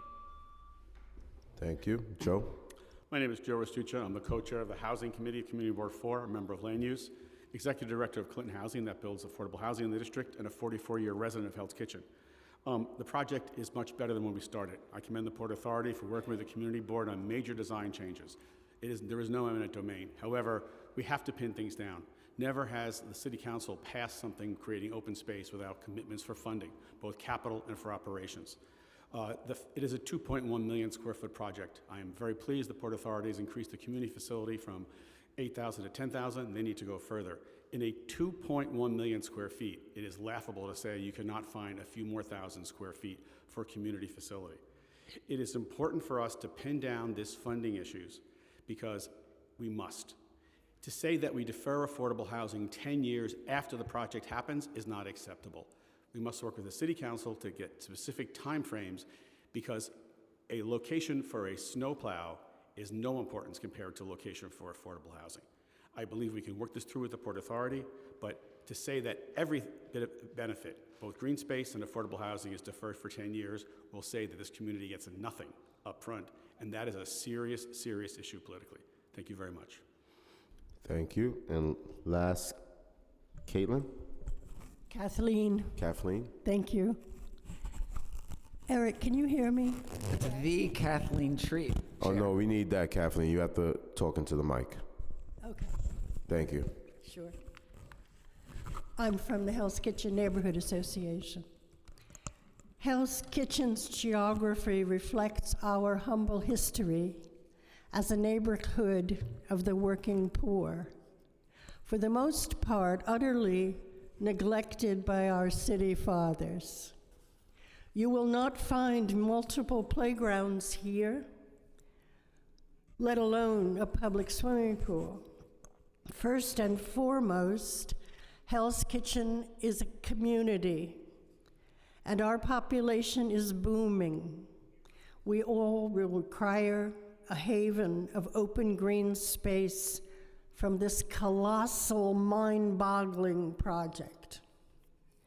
And we want to see that open green space become #1 on the port's list, ASAP, before the big dig begins.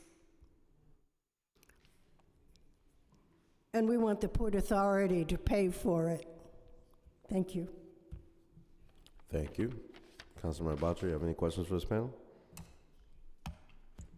I really want to thank everyone on the panel for their partnership and their work and really help making this a much, much better project than when it started. I believe that as we work through these last issues and really land in a really good place and see this project through. We're going to look back collectively, all of us, and be so proud of what we did for not just our neighborhood, but the whole city and the entire East Coast. And we'll all be able to say that we did that together. Thank you. Thank you so much. This panel is excused. The last in-person panel we'll call is Brian Weber, Chad Piernke, and Berthel,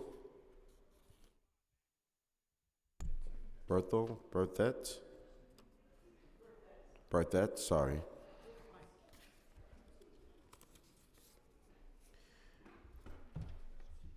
We will begin first with Brian Weber.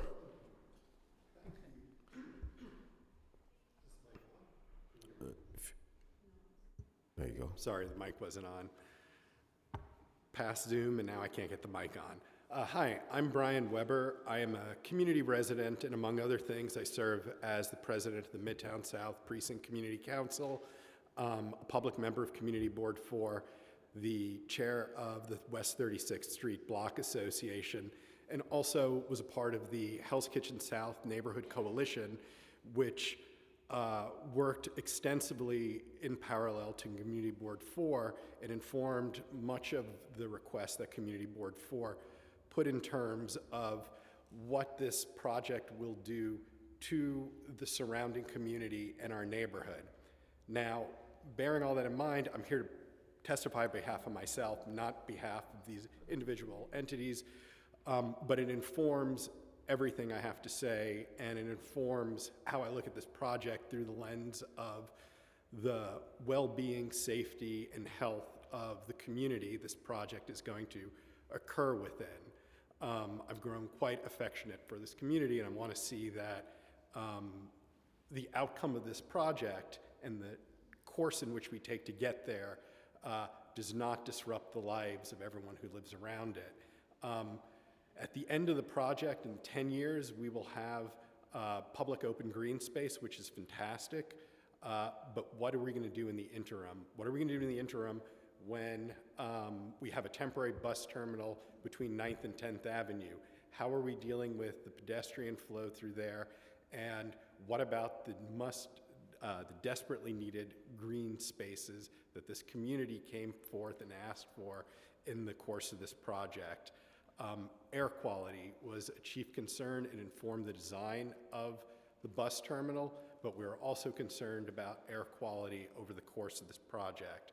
So to that end, we're hoping part of the mitigation, as Kathleen discussed, would contribute to green spaces that the port could commit to in advance of the 2 deckovers at Dyer Avenue. Thank you for your time. Thank you. Next, we'll hear from Berthette. Still on? Yes. Thank you so much. My name is Christine Berthet. I am the co-chair of Transportation Planning Committee of Manhattan CB4. Thank you for the opportunity to speak.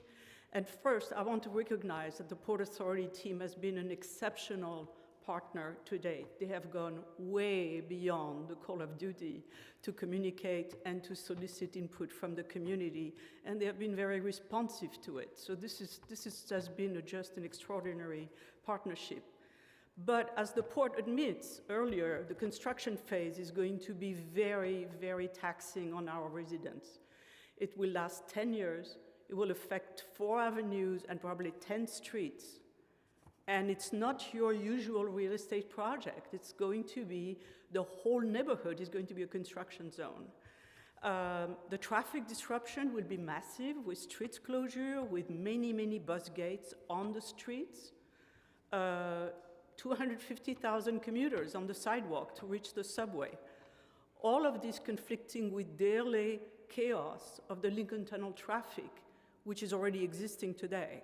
So I don't think anybody can anticipate how bad it's going to be, and we're going to be ready to take it in and be flexible with it. But our residential community cannot be made to suffer from more traffic, gridlock, honking, related idling, and worsening air quality.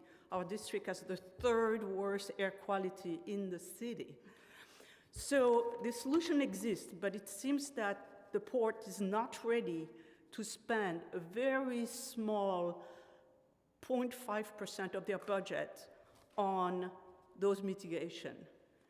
And the port should provide relief to the community with some green space at the beginning of the project after the pilot, which has been discussed, which would be in about 1 year from now, and commit to its funding before the council approved the project. Thank you. Thank you. Next we hear from Chad. Hello. Thank you for the opportunity to testify on behalf of the Association for a Better New York in support of the Port Authority Bus Terminal Replacement application. My name is Chad Perkey, the Interim Executive Director at ABNY, an organization with the mission of fostering dialogue and connections between the public and private sectors to move New York City forward. The current Port Authority Bus Terminal has for too long been an unacceptable gateway into our city. It's too small, outdated, inefficient, and unwelcoming, and it's overdue for replacement. But replacing a 7 decades old structure that annually serves 65 million passengers is nearly an impossible feat. However, we find ourselves today with such a transformative project possible, thanks to the years-long work by the Port Authority with community members and vested stakeholders. The proposal before you today has been shaped by unprecedented public engagement and review, resulting in a $10 billion public investment that will meet the needs of a growing number of commuters while mitigating and improving the terminal's impacts on the surrounding neighborhoods. Once approved, the project's construction phase will create nearly 6,000 union jobs for almost a decade. Following construction, the resulting new terminal will be that of the 21st century, offering a nearly 180-degree turn to the site's current commuter experience, thanks to improved concessions, an environmentally conscious facility, enhanced public realm improvements, more direct connections between tunnel and terminal, along with other benefits. As the Port Authority says, it will go from an eyesore to eye-popping, or in other words, it will get that LaGuardia treatment, and we're excited to see that type of investment come to our city's bus facilities. In citing and echoing the prior recommendations for approval by Community Board 4, City Planning Commission, Borough President, and local council member, we encourage the committee to do the same and vote in favor of the replacement project's applications and encourage the Port Authority to keep dialogue and collaboration with those stakeholders to address any ongoing concerns. Thank you. Thank you. There being no questions for this panel, Councilman Batra? With respect to the green, when we talk about getting green space up front, are we chiefly talking about the Dyer Avenue stretch involving the pilot? Yes. I would also just like to... Speaking to the mic, if you can, please. Sorry, I'd also just like to refer back to the Hell's Kitchen South Coalition Plan, which discussed decking over the Dyer Avenue cuts, the below-grade cuts that lead all the way to 33rd Street. Those cuts are not a part of this plan and not intended for staging. This would be an opportunity, in addition to the work being done on at grade at Dyer Avenue North, this would be an opportunity to deck over those spaces as well. Again, it's air quality and desperately needed public open space would be very appreciated. Thank you. This panel is excused. Thank you. We'll be calling the last panel, which is on remote, which consists of Jessica Chait, Maddie DeCibro, and Tiffany Henkel.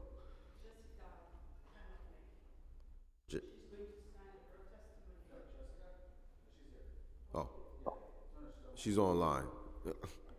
Thank you. We'll begin first with Jessica. Hi, and thank you. I'm Jessica Chait, Chair of Manhattan Community Board 4. Thank you to the council member, Botcher, and the City Council. I echo what others who have testified today have said and will add that, as you know, our neighborhood has long been overwhelmed by commuter and long-distance buses and is home to a terminal that for far too long hasn't met the needs of commuters, tourists, residents, and area businesses.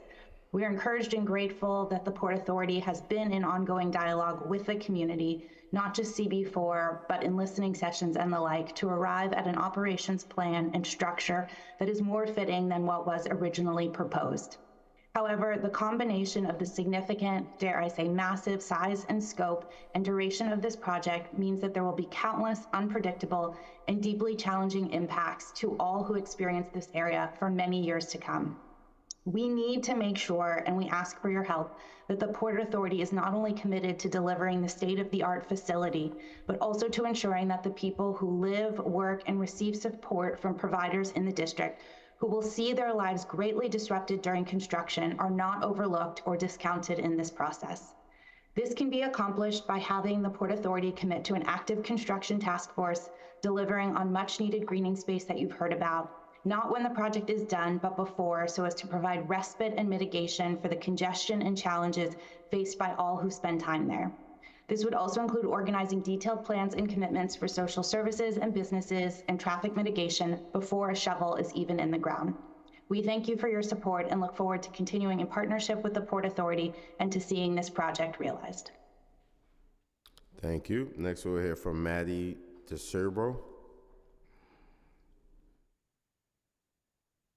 Hi, my name is Maddie DeCerbo, and I'm here on behalf of the Real Estate Board of New York. We are pleased to support the Port Authority Bus Terminal Replacement Project.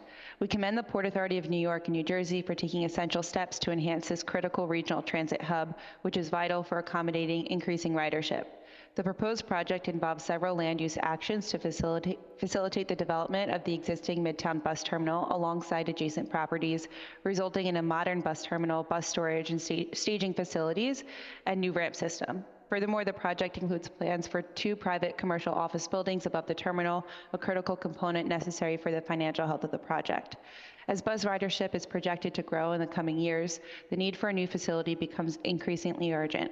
The current terminal, a 73-year-old structure, is no longer adequate for today's larger buses and lacks the infrastructure necessary for electric bus operations. The new facility will be designed to meet net zero emission standards, support all electric buses, and enhance capacity to meet rising demand. Importantly, the project will also create an additional 3.5 acres of publicly accessible green space, enhancing the urban environment. REBNY recognizes the significance of this initiative for New York City's economy, commends the city and state for committing future tax revenue from the 3 new commercial developments toward the $10 billion project. Improving our regional transit hub is imperative, and we appreciate the ongoing engagement with local community property owners as a project of this scale and scope moves forward. Thank you. Thank you. And lastly, we'll hear from Tiffany Henkel. Good afternoon. My name is Reverend Tiffany Triplett Henkel, and I'm the pastor of Metro Baptist Church and the chair of the Hell's Kitchen South Coalition. Metro Baptist is located at 410 West 40th Street, which is directly next door to where the proposed staging and storage facility will be built, and which I understand will be equivalent to 12 standard stories.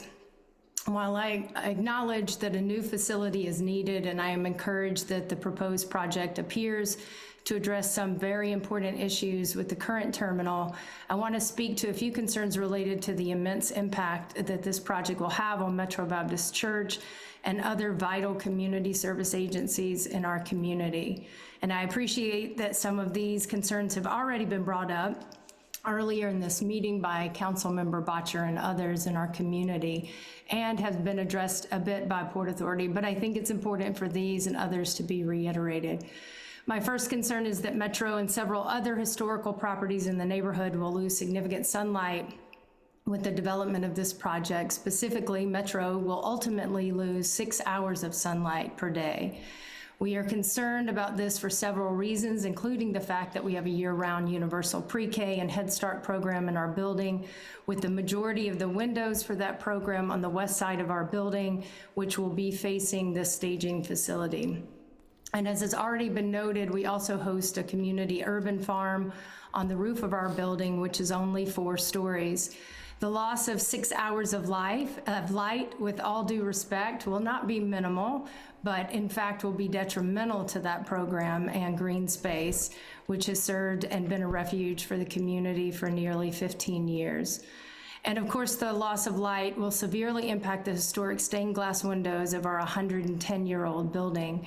Related, we're also concerned about the impact of the actual construction on those windows and the wider integrity of our structure. Additionally, Metro and our on-site nonprofit partners who have already spoken today provide essential social services to over 13,000 vulnerable New Yorkers per year through programs such as Food Pantry, Clothing Closet, LGBTQ youth programs, asylum services, and other direct and educational programs. And while we believe the final project may better serve our community, we are concerned that during the next 10 years, it would be extremely difficult for people to easily and safely access our services services, and construction for several years could make providing those services challenging. While we remain grateful for the ongoing conversation and openness to the community needs by the Port Authority during this process, we continue to advocate for substantive mitigation for Metro Baptist Church, as well as other historical facilities and community service agencies who will be greatly impacted by this massive project. Specifically, some of the mitigation that we like to advocate for is light and air access, noise mitigation, ensuring safe and full access to the building, and security on our block. We appreciate the support of the New York City Council in these matters so that we can best manage our new realities and that we can continue and even improve our essential services. Thank you, Reverend. You can submit the rest of your testimony online. We really appreciate it. There being no questions for this panel is excused. The last in-person to testify is Megan Wiley. Megan.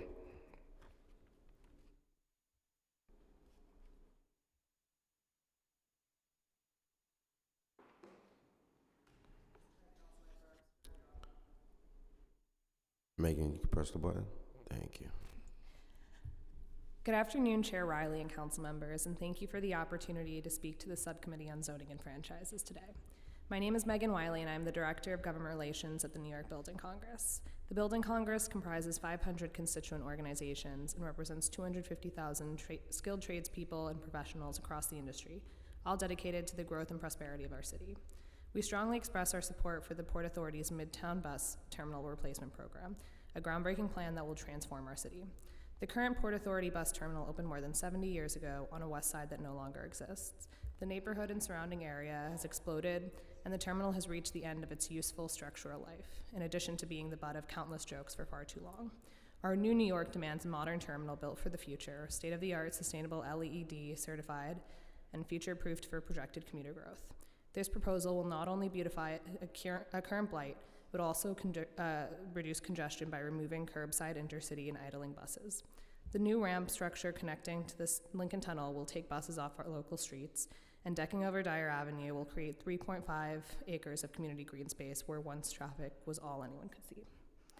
From the Building Congress's perspective, the creation of 6,000 good-paying union construction jobs over the 8 years and the hundreds of millions in contracting opportunities for MWBEs is a win-win.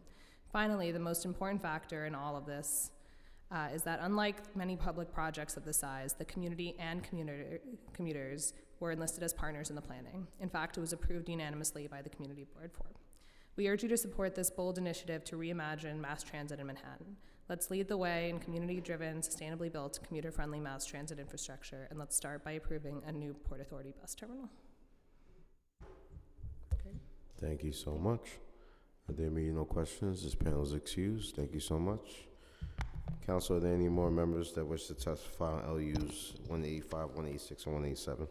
If there's anyone with us in the room today who would like to testify in person, please see a sergeant fill out a speaker card. Okay, it appears that no one else is here to testify, and we don't have anyone left online. Thank you. There being no members of the public who wish to testify on LUs numbers 185, 186, and 187 regarding the Port Authority bus terminal replacement, the proposal and the public hearing is now closed and the items are laid over. That concludes today's business. I would like to thank the members of the public, my colleagues, subcommittee council, land use, and other council staff, and the Sergeant at Arms for participating in today's meeting. This meeting is hereby adjourned. Thank you.